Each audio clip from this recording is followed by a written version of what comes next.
Well, I'm delighted to say that joining me on the Godcast this week is Brent Peters. Now, Brent is a legend of non-league football with over 25 years managing Bacup Borough, not far away from me in Burnley, and most people in local football will know of Brent Peters. So it's absolutely brilliant to get Brent on the Godcast. How are you doing, Brent?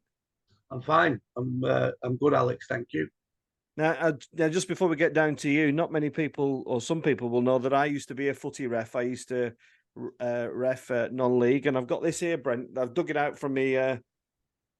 This is my award from the 1994 Stanley Cup final, which I'm sure you'll be familiar with over the years.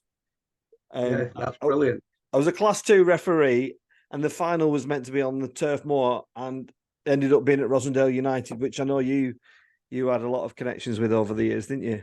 I did, yeah. It's sad it's no longer with us, but yeah, I've had some great memories at Rosendale United. I was brought up on the Steggles estate just across the road from a young boy.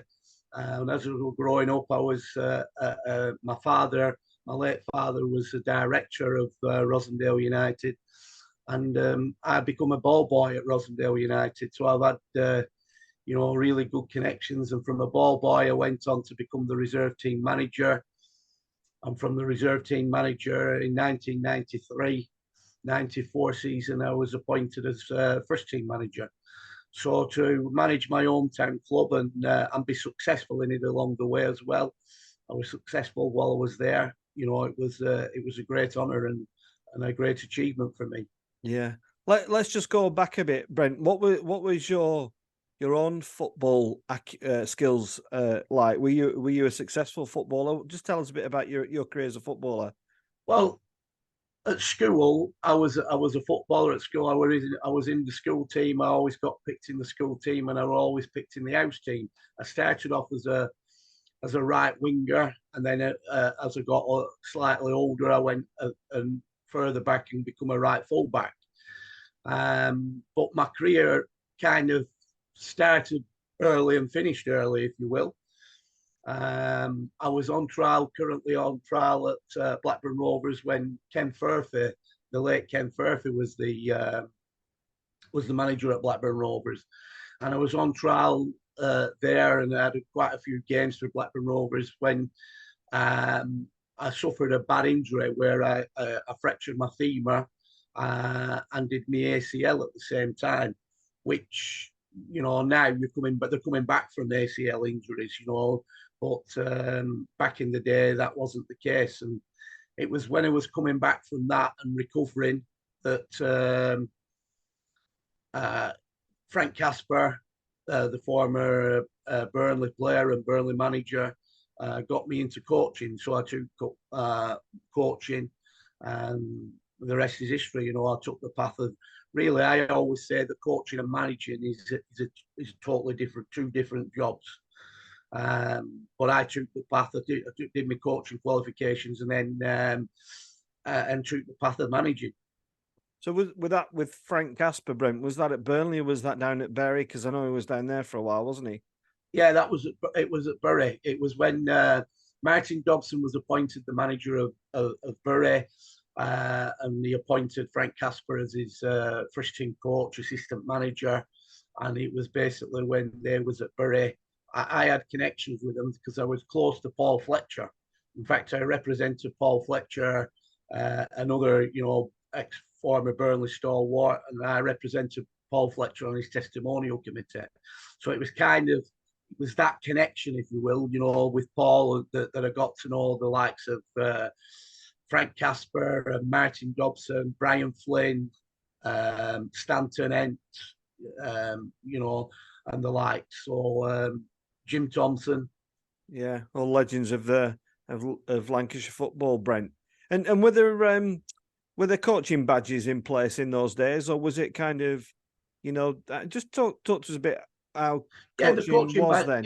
Yeah, the coaching badges were in place, but now where it's like the UEFA A and the UEFA B, and obviously in the professional game you've got your professional license, and there's varying other licenses. Well, back in the day, it was like it was kind of your full license and your prelim license.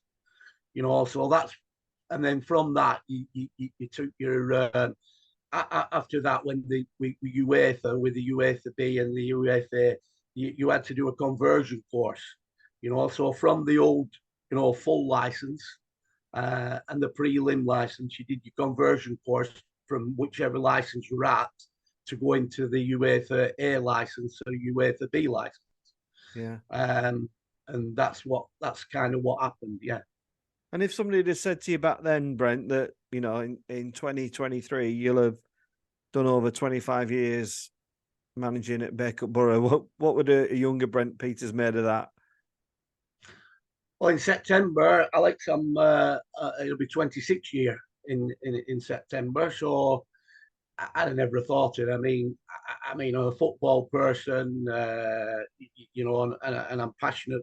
Even though my allegiances were always at Rosendale United as a Valley, being brought up on the Steggles estate, and Bacup and Rosendale were strong rivalry back in the day. So my allegiances were always at Rosendale, but being a football man, as I am, it's one of them. When I was approached to come to Bacup, it didn't faze me in any which way, shape, or form. The club was in a complete disarray. It was in the right mess. But I was kind of probably the only time in my football career I was kind of not working for just a short time, and it was in that short time that I just left Doncaster Rovers after keeping them in the old fourth division, because that was kind of the forte from the chairman, is that myself and Curry Dixon, the former England and Chelsea and England footballer, we were told that we had to keep them in with to stay in the fourth division by at all costs. Thankfully, we did. It was the year. It was, I think it was the first year that when you dropped into non-league football, you come out to the old fourth division and you went into the Conference National. But thankfully, we got out. We got clear of relegation. It was the year that Hereford went down. But there was a lot of problems at Doncaster, so I was I had a successful furniture removal and storage business in the Rosendale Valley, and I was commuting to Doncaster every day apart from Sunday and Thursday. Every other day I was up in Doncaster. Now they were going through a financial, major financial problems, and whilst there was a contract on the table for me to remain at the club and stay the following season, I just felt with the situation that they're in, they were going into administration. It was a lot of uncertainty, so I kind of felt like I owed it to my business and everything, even though it kind of gut wrenched me at the time. So at the end of the season, I decided to make a really tough decision and decided to, feel with the uncertainty to leave Doncaster. So from kind of the start of the new season, I can't remember even the year now. What would it be? 1997 or something like that. The football season started, and it was a month in, and I was kind of like just out to work for that month. And I know at the time that Bacup Borough had suffered a 10-0 defeat, I think, like 10-0 or 10-1 defeat at the hands of Tetley Walker, a football club in Warrington. So some of the lads who were playing at Bacup at the time said to the committee, the chairman, and that, look, listen, Brent Peters isn't working at the minute. Why do you not ask Brent Peters to come and manage us and sort us out? And I remember the late, this is what were told to me, the late Frank Manning, who was a stalwart of Bacup for a football club. He went, Brent Peters ain't going to come here. He said he's managed at You know, he's managed at Rosendale United. He's been at Bury. He's been at Doncaster Rovers. He's not going to come to Bacup Borough. And they went, listen, we know him. I mean, even my son-in-law now, Linton James, not Leighton James, Linton James. He were playing for him at the time, and he said, "Listen, he's a football man. Just go and speak to him." And I remember being out one night in the local public house, the Red Lion at Ayercliff Old in Rosendale, where a lot of the footballers, the Burnley football contingent, some of them used to, frequent there. And I was out there one Saturday night, and lo and behold, Mr. Manning and another director, Graham Schofield, walked into the pub, and the rest is history. They spoke to me, and I basically said, "Listen, I'll come. I'll come and give it. If anything happens, like for instance, I'm ambitious. If there's opportunities come to go back into the football league or a club higher up the pyramid, then basically, that would, that's where I'd be going, as long as you understand that." And they said, "Yeah, no problem, but if you come and just like galvanise us now and get us back on track." So I did, and almost 26 years later, I'm still here. Just give us an insight, Brent, for people. I think sometimes, not from my perspective, but some people, there's a disconnect between professional football and non-league. So when you say you'll come, I guess there's no 5-year contract on $5,000 a week and a company car. Just give us a bit of the reality of what it's like in management in non-league football. It's tough because you're dealing with, you haven't got no money. I talk about money being the tools. So basically, when I talk tools, I'm talking money, and there were no money. There is no money, and most of the clubs I'd managed, it's the way of the world. To be able to achieve, say, your goal, if you will, and go to a club where there is money, you've got to serve your apprenticeship down where there isn't money, and then you've got to prove your worth. And it's very, very difficult because, even now, even present day, believe it or believe it not, you're competing against teams that have got absolutely colossal wage bills. So if they've got a colossal wage bill, at the end of the day, they can attract the better players. It goes without saying. If you haven't got a wage bill and you've got very little money, you're struggling to attract the better players. You've got what you've got. You've got lads that, just like a manager or just like your coaches that are starting off. You've got players that are starting off, and that's what you're working with, really. And, you've got to try and galvanise them into a team and make them, kind of structured so they're hard to break down and, hard to get beat. The one thing I say is that, the one thing that players have got to be committed with me are the ones that really work hard. You can't get through success at clubs without the work rate. You've got to put the work rate in. Yeah, when you talk about that, it's really interesting because I watch North West Counties and I watch any non-league football, but it's very competitive. It's pretty fierce. How do you get the balance then of running a non-league operation with no money, but in a very professional way? Because, if there aren't standards in place, if there isn't some level of expectation, you're going to fail almost on a perennial basis, aren't you? So what's the kind of the ground rules that you set, Brent, at your club? Well, I always look at it this way. I know I've always used this philosophy, certainly since I've been at Bacup, I've always used the philosophy is that I try to manage and run this football club on the template of a football league club, but with no money. And it doesn't cost anything to be professional. You can be professional. It don't cost anything. It's all about preparation. So, let's get it right. If you prepare right, And I'll give you an instance. Like this wasn't with Bacup Borough. This was with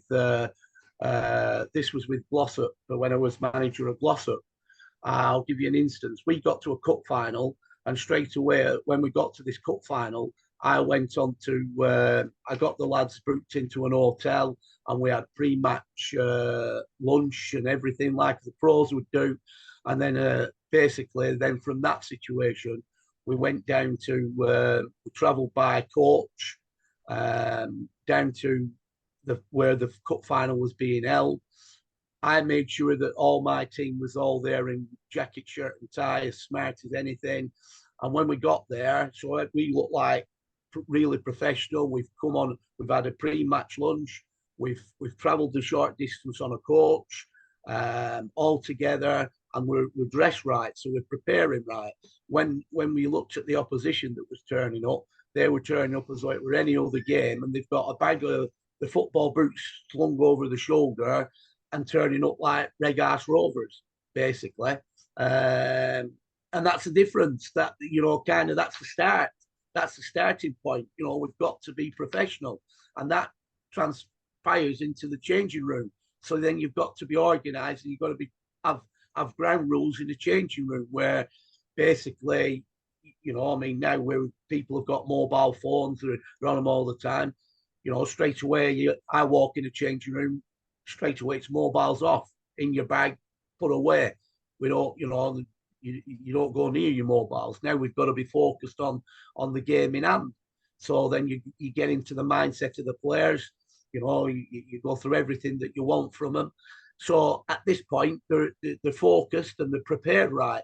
And then you go out, when they cross that white line, it's like in any football match. It's down to them at the end of the day. And if you pick the right, even though they might have not had the pedigree of being playing at the highest level of football or in a football league club or times like that, even though they're not like that, they might be. If you've got a team of workers, I always remember going back to my days when I was at Blackburn Rovers on trial at Blackburn Rovers. I once remember Ken Firthy, who was the first team manager of Blackburn Rovers. He walked into the changing room, and the first thing he said to us all sat there, and it's a fact this, he turned around and he said, "Listen, lads," he said, "I want you to go out there today. I want you to enjoy yourself." He said, "But the most important thing is, I want 11 workers. I don't want 11 George Bests." And it's a fact of life that, George Best was an absolutely fantastic, brilliant player. He was a brilliant. But the thing was, he turned it on and turned it off. Whereas, he'd win football matches on his own, but them are few and far between. In team ethics, you want the workers, the people who are going to work hard for you. I remember doing trials matches down for Burnley, Brent, and I'm sure you know Terry Pashley and Harry Wilson, and I remember these guys getting quite cross with individuals who thought they were superstars and the prima donnas. And I remember one particular instance where they stopped the trials game and these couple of lads got an absolute lashing because they were trying to be the George Bests, and that was clearly not what the guys were seeking. So I think what you're saying is absolutely true, isn't it? Yeah, exactly. And then, that's the way it's been for myself. You just instill this into the players. It is what it is. And you just got, if you've got workers and they're prepared to work hard for you. I've got a sign in our changing room as you come out, and it says, "You never fail until you stop trying." Yeah, and that's as you leave our changing rooms at Bacup here, that's in full view. You never fail until you stop trying.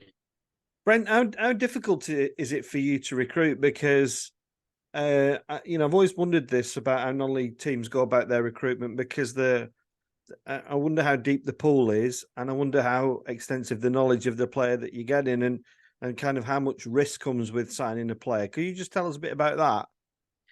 Well, yeah. I mean, in my earlier days at Bacup, there was, people used to say to me, "Why do you not get more local lads in?"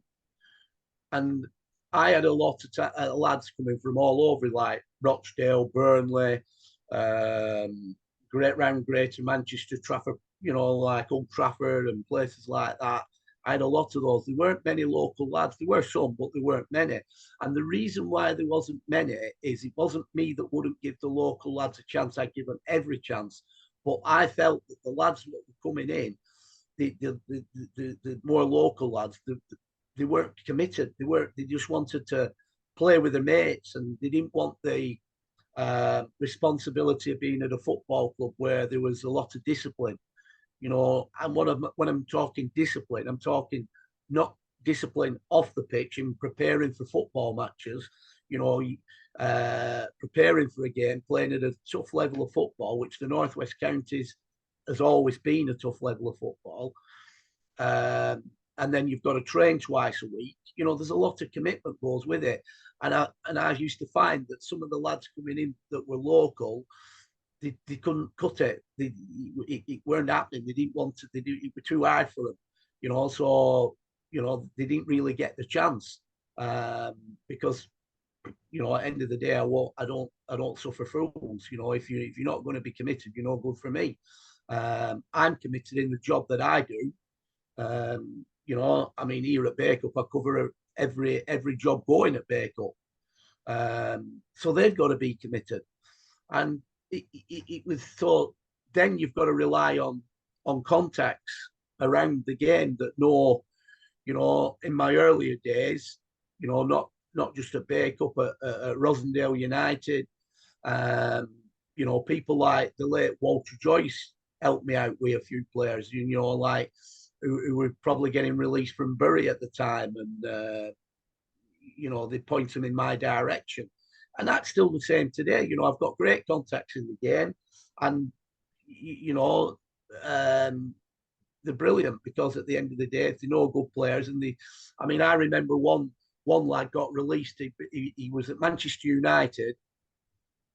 A lad called Adrian Bellamy.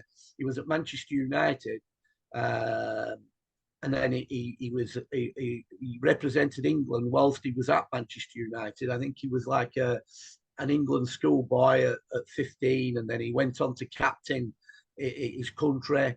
And like Alex, in football, you can be up there today, but tomorrow you're down there, because injuries could kick in. And then what happens is while you're recovering from injuries, other players come on and they go above you. So you're back in the pecking order. And Adrian eventually, they had the big future for Adrian Bellamy. They thought a lot about him. And he'd been at Manchester United quite a while. And then what happened where he went out to Bradford. They sent him out on loan. I think it was Bradford City he went to Bradford City. And at the end of his contract, unfortunately, for one reason or another, which happens, sadly it happens, he was getting released. He was no longer going to be a Manchester United player. And like anything, his world fell apart. He was, it really affected him hard. And one of the guys that was very close to him, a lad called David Esdale. Now, when I was assistant manager at Doncaster Rovers, David Esdale played under me at Doncaster Rovers. And David knew Adrian Bellamy. So whilst when he got released and he was down, one of the things that he said to Adrian, Dave Esdale said to him, he said, "Listen, I'm going to introduce you to Brent Peters at Bacup Borough. It's quite a way away from Old Trafford, where he lived. I mean, he lived in Old Trafford." He said, "But listen, I'm going to introduce you." He said, "If anybody can get you back on track, Brent Peters will get you back on track." And Adrian came and played for me, and he was a terrific player for me here, and we had success together here at Bacup, and he soon got a smile back on his face and a spring in his step. But the moral of this story, what I'm trying to say, Alex, is that I got this player because of somebody who knew me, and then obviously somebody who were close to Adrian, and that's happened. That happens a lot. Yeah.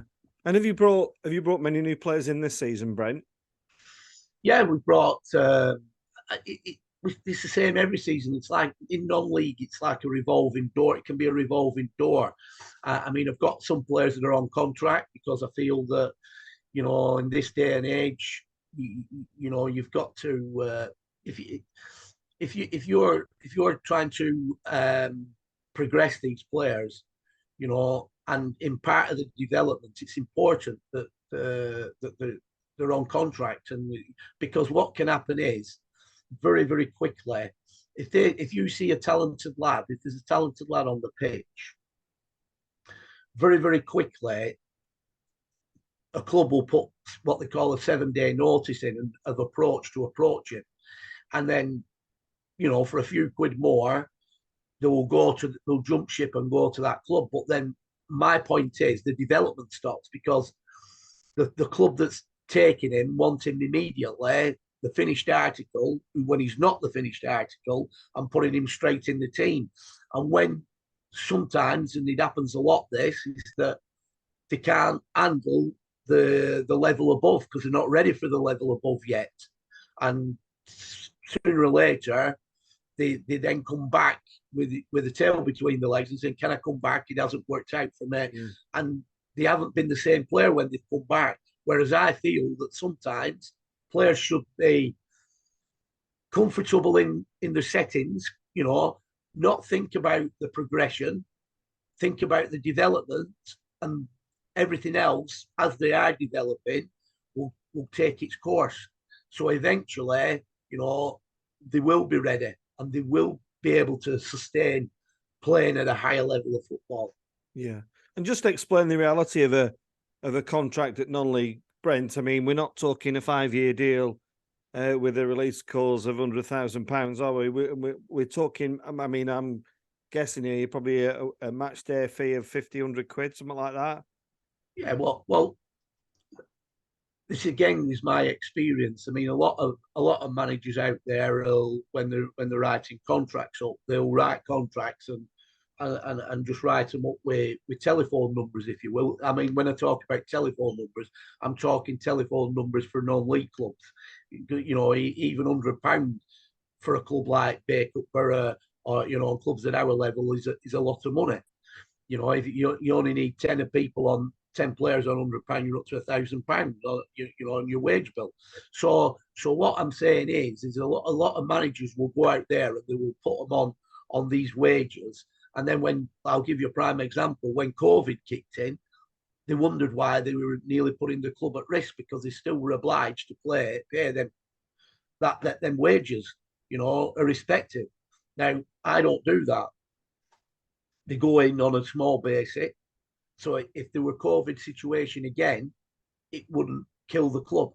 It wouldn't hurt the club. We'd be able to manage it. So they're on a small basic, but everything, all the top ups are all achieved by what they achieve when they go out onto the football pitch. So you introduce things like after so many games, their money will rise again. Appearance money. So you'll give them so much, when they appear in the starting 11, and then you'll give them something for, how the team's performing, like extra on, like if the team win a game of football, they'll get bonus on that situation. So everything's geared to, apart from the basic, everything's geared to what that individual stroke the team are doing. And that will, so when they come out at the end of it, if you're achieving and doing really well, you'll get well looked after. You'll be on good, decent, really good money. But if you're not, then you won't be on good money. That's the reality of it. Yeah.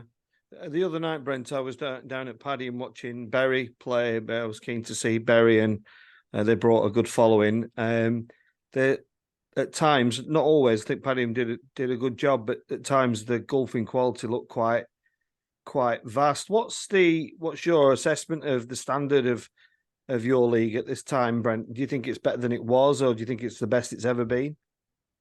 I think the Northwest Counties should never be underestimated. This is a really tough league, is the Northwest Counties. I don't get this. The agents in the game let me tell you, there's agents, and I have this thing. I'm old school. I don't agree with the agents in a lot of ways. But the agents in the game, what they do, they see a player, they've got a player on the books, and straight away they don't really want to talk to clubs at our level because the money's not there for the agent and the player to make the money. So what they'll do, they pitch them like at a club like that might be 3 leagues above, where there's half decent money available. But what happens is there's half decent money, but they can't sustain it at that level. They're not ready. So to me, that ruins the player. That stops the player's progression. Whereas I think what they should be doing, if they wanted the player and they're looking after the player, this is the grooming ground. Northwest Counties, let me tell you, is absolutely it's physical. It's competitive. When I say physical, I don't mean good. It's good. I mean, if there a game on here, we had a 0-0 draw against Ashton Athletic last night. It could have gone either way, and it was really blood and thrust. It was cutthroat. Honestly, really competitive. It could have gone, and it ended up where a couple of players got sent off, and if you ever want an exciting 0-0 draw, last night's game was one of them. But that typifies the Northwest Counties League. Yeah. It's a really, there's quality, there's ability, but there's aggression. And I look at it this way: you've got to be, if all this, like in the Premier League, I call it Subbuteo football. You watch it, and it's like we'll get in a block. You've got the ball, try and break us down, right? And then they give the ball away, so they drop off. They get in a block. You've got the ball now, try and break us down. It's like that. Whereas in the Northwest, it's not. It's really, really physical, competitive. Probably you saw that the other night when you went down and watched Paddy. Very much, yeah, very much so. Extremely positive, physical and demanding.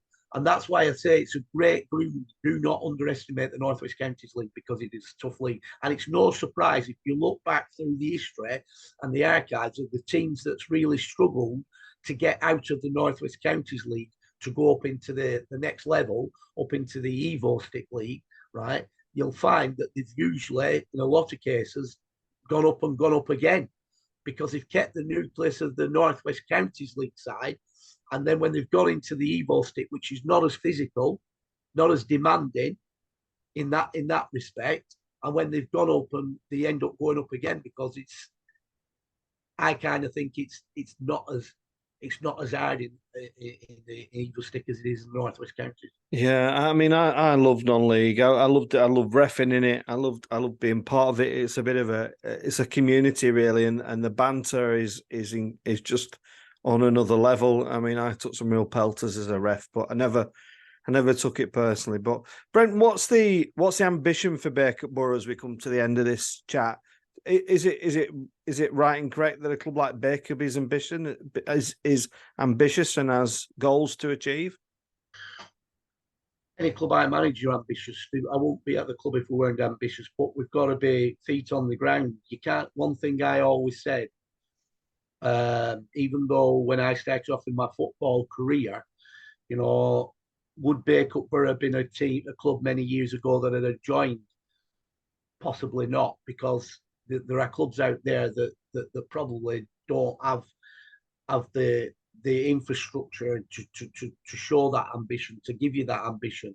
The fact of the matter is here, with Bacup, with me kind of at the helm and guiding it along the way, I would never allow my CV to run the risk because of personal gain, run the risk of a club's history going out of existence because you kind of overspending, if you will, which happens. I would not put this club at risk rather just for personal gain in my CV for being successful. So the main thing is, yes, we're successful. Yes, we want to go up as high up as we can really achieve in the National League system. But to do that, you need the tools, and the tools is finance. And if you haven't got the finance, then somebody said to me, BBC, I think it were, that did an interview with me on my 25 years. And one of the things they said, what's your greatest achievement? Now, if you look round, you know, I've had success in every football club I've managed. You know, I've put silverware in the cabinet. But what my answer were to what is your greatest success? And I turned around and said, waking up every morning and knowing that Bacup Borough is history of Bacup Borough Football Club is still there. It's still alive. It's still kicking. When you think about other clubs that have been challenging this club over the years, like Rosendale United, who are no longer here, that means more to me, and that's more of an achievement than putting any silverware in any trophy cabinet, because this club should be here long after I've gone. And I suppose that's probably a good way to bring the interview to an end, Brent, is because, you know, I remember Rosendale folding, and I know that was heartbreaking, you know, not for hundreds of thousands of people, but for the community it was attached to. That was a devastating blow. And you've been in the game long enough, and you're not getting any younger. So if you've got a succession plan at Bacup, do you know what will happen when you close the door for the final time? 100%. I know exactly what's happening. It's all there, tied up, wills and everything with the solicitors, and the Bacup Borough there is no issues with Bacup Borough. Bacup Borough will go and continue to achieve things in good, capable hands along the way. The future is that's what it's all about. It's, you know, long after I've gone, it's important that you know, this club and the history of this great club continues. And, you know, because you think about, you know, it's brought so many, you know, there's been a lot of people in the community, people, some have passed, who've gone. And it's only a couple of weeks ago we lost our president, Edwin Crook, you know, and so it's important that we go on in the next generation and the generation after. And for that means, you know, people have always said, oh, if anything happened to Brent, what had happened to the club? Believe you me, the club will be left in good hands. Brent, I've interviewed some of the great names in football, some international top professionals, but I put you in that category. It's been a real privilege meeting you and talking to you, because I value what you do so much. And without guys like you, and I know there's lots of guys like you knocking around the non-league, the future of football in this country would be in dire straits. So I genuinely mean it, Brent. Thanks for what you do in local football. It's a passion that is admired by so many people, and just thank you so much for coming in and having a chat with me on the Godcast. Thank you. Thanks, Alex, for inviting me. Thank you.